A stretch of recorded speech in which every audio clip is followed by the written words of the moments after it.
You know, typically shonen romance tend to go one of two ways. Wow, Naruto slash Deku slash Ichigo, you are just the greatest, most bestest person in the world.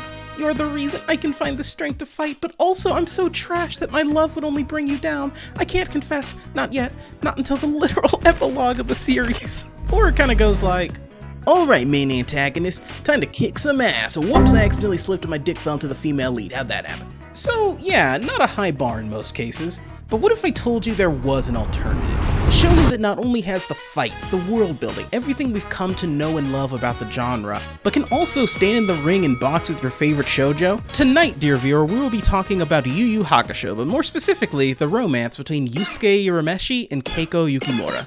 Let's jam.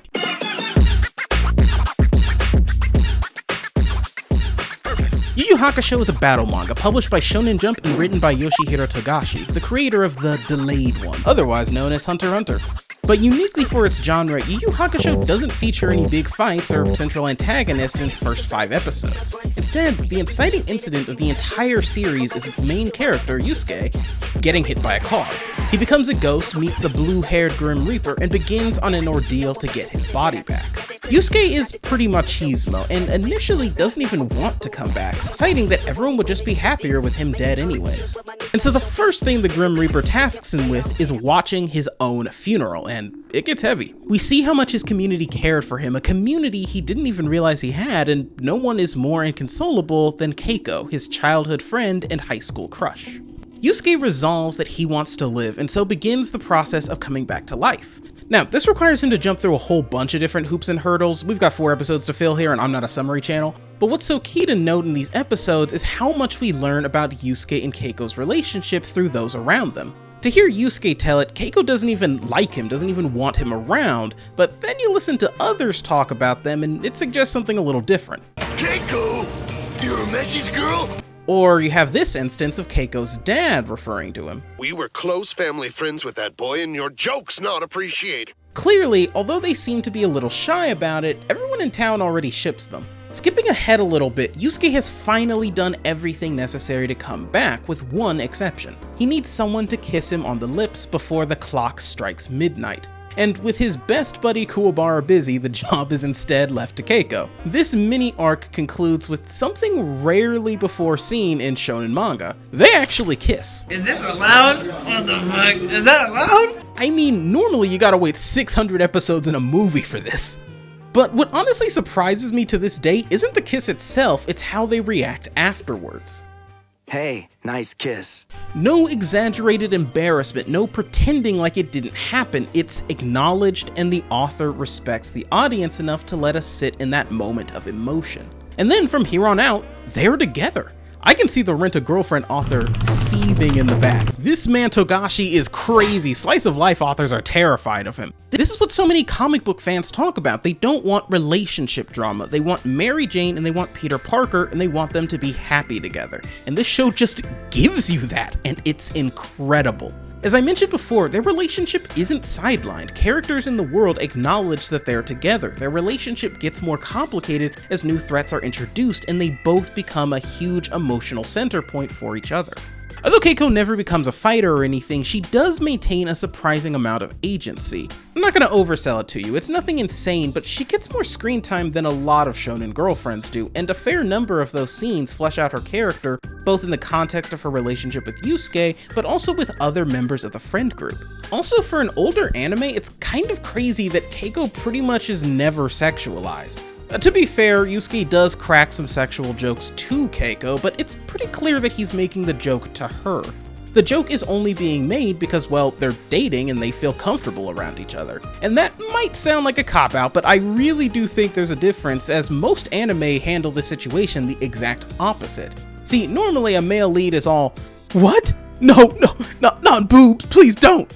Meanwhile, the mangaka expects the audience to be on that Drake timing.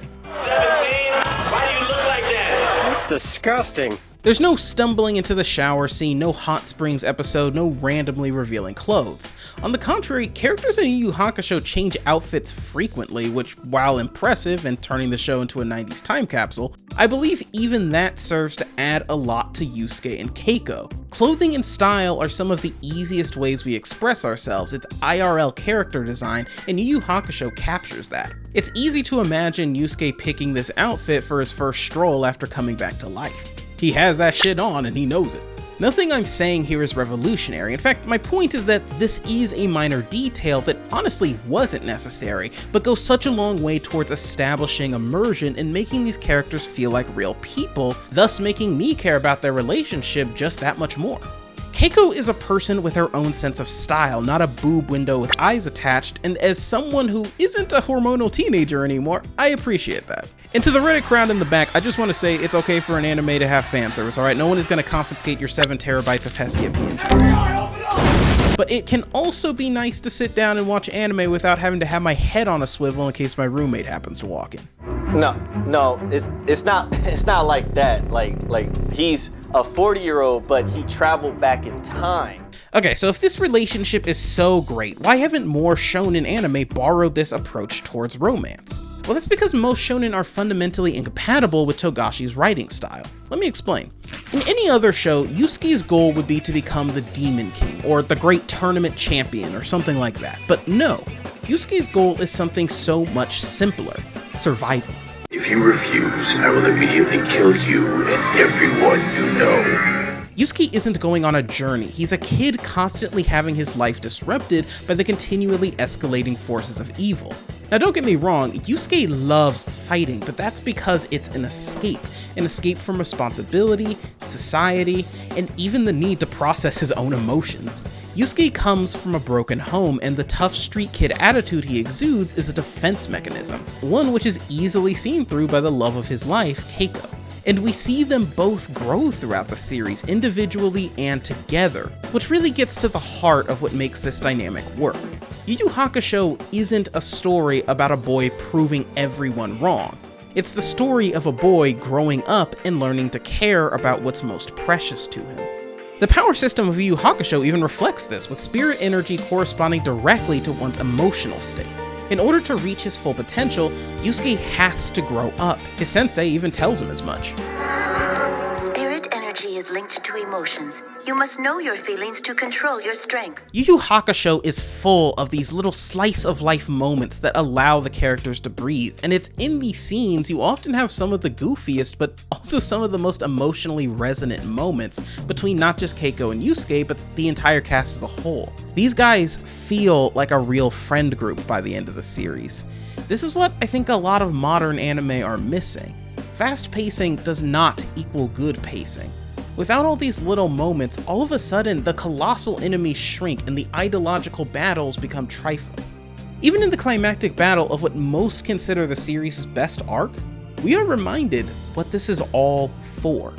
I actually look forward to growing old with her. To be honest, neither Yusuke nor Keiko are especially unique characters, and there is no magic carpet ride scene. But whoever said there needed to be? What makes this romance so great is that Togashi placed emotion ahead of spectacle, kinda like what Yusuke does when he ultimately decides to give up his place as one of the 3 Demon Kings, and instead live an ordinary life with Keiko.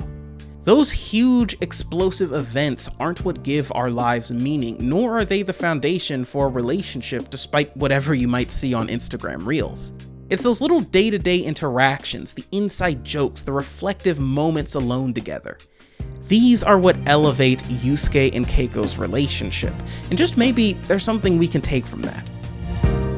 Bang. Thank you for watching. God bless, and have a wonderful night.